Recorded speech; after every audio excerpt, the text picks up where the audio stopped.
An experience I had more than 60 years ago in Boston taught me just how powerful the privilege of ministering one-on-one can be.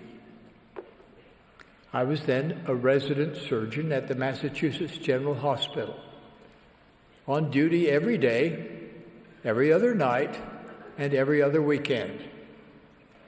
I had limited time for my wife, our 4 children, and church activity.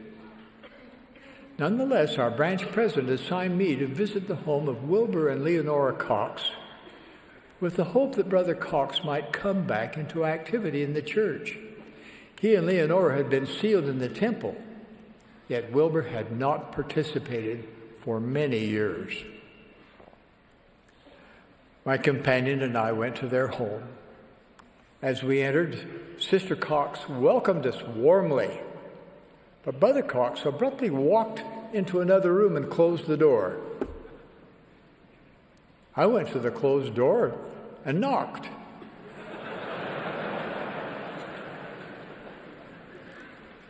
After a moment, I heard a muffled, "Come in." I opened the door to find Brother Cox sitting beside an array of amateur radio equipment. In that small room, he lit up a cigar. Clearly, my visit was not all that welcome. I gazed about the room with wonderment and said, "Brother Cox, I've always wanted to learn more about amateur radio work. Would you be willing to teach me about it? I'm sorry I can't stay any longer tonight, but could I come back another time?" He hesitated for a moment and then said, "Yes." That was the beginning of what became a wonderful friendship. I returned and he taught me. I began to love and respect him. Through subsequent visits, the greatness of this man emerged.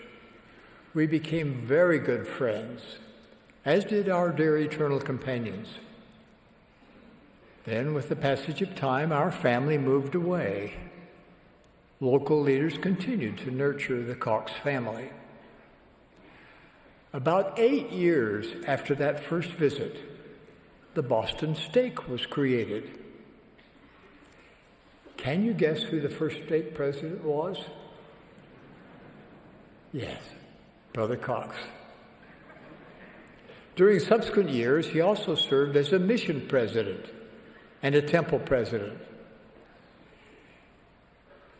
Years later, I, as a member of the Quorum of the 12, was assigned to create a new stake in Sanpete County, Utah. During the usual interviews, I was pleasantly surprised to encounter again my dear friend, Brother Cox.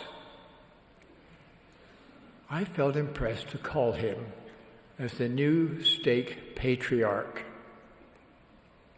After I ordained him,